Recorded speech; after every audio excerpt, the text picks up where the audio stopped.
మా చిన్నాన్న గారిని, మా బాబాయిని, వివేకం చిన్నాన్నను ఎవరు చంపారో, ఎవరు చంపించారో ఆయనకు, ఆ దేవుడికి, ఈ జిల్లా ప్రజలందరికీ కూడా తెలుసు. కానీ బురద జల్లేందుకు ఇద్దరు చెల్లెమ్మలను ఎవరు పంపించారో, వారు వెనకాల ఎవరు ఉన్నారో మాత్రం మీ అందరికీ కూడా రోజు కనిపిస్తూనే ఉంది. ఇంకా ఆశ్చర్యం ఏమిటో తెలుసా? ఇంకా ఆశ్చర్యం ఏమిటి అనంటే, వివేకం చిన్నాన్నను అతి దారుణంగా చంపి అవును నేనే చంపాను అని అతి హేయంగా బహిరంగంగా చెప్పుకుంటూ తిరుగుతా ఉన్న హంతకుడు, ఆ హంతకుడికి మద్దతిస్తా ఉన్నది ఎవరో కూడా మీరంతా కూడా రోజు చూస్తా ఉన్నారు.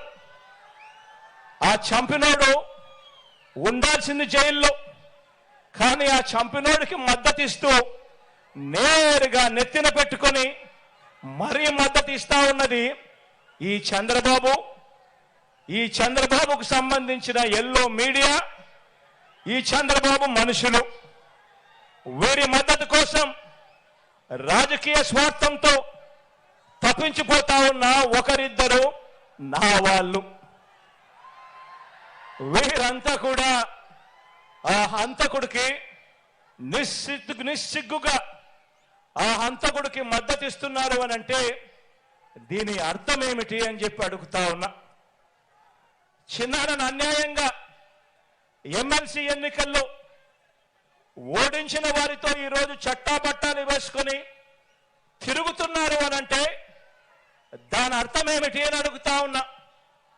ఇంతటి దారుణం చేస్తూ దీన్ని నన్ను దెబ్బతీసే రాజకీయమని వారికి వారే చెబుతున్నారు అనంటే ఇది కలియుగం కాకపోతే ఇంకా ఏమిటి అని అంటా ఉన్నాను. ఈ సందర్భంగా మీ అందరి ప్రేమానురాగాల మధ్య నిలుచుని ఇంతకన్నా అన్యాయం ఎక్కడైనా ఉంటుందా అని అడుగుతా ఉన్నాను. మీ అందరి ప్రేమానురాగాల మధ్య నిలుచుని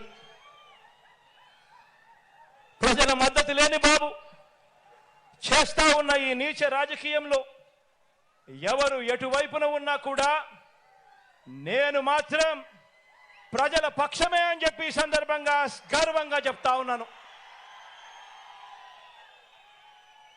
ఆ దేవుడు, ఆ ప్రజలు వీరిద్దరినే నమ్ముకున్నా. ధర్మాన్ని, న్యాయం వీటి రెండింటినీ నేను నమ్ముకున్నాను. ఈ రోజున నన్ను, మనందరి ప్రభుత్వాన్ని టార్గెట్ చేస్తా ఉన్న వారికి, ప్రజలకు మంచి చేసిన చరిత్ర ఎక్కడా కూడా లేదు. మనకు వంచిన చరిత్ర ఎక్కడా కూడా కనిపించదు. మనలో తేడా గమనించమని అడుగుతా ఉన్నా. వారికి మేనిఫెస్టో అంటే ఎన్నికలప్పుడు చెత్తబుట్టలో పడేసే డాక్యుమెంట్. ఎన్నికలు అయిపోయిన తర్వాత మేనిఫెస్టో ఇచ్చి కనీసం 10% వాగ్దానాన్ని కూడా నిలబెట్టుకున్న చరిత్ర వారికి లేదు.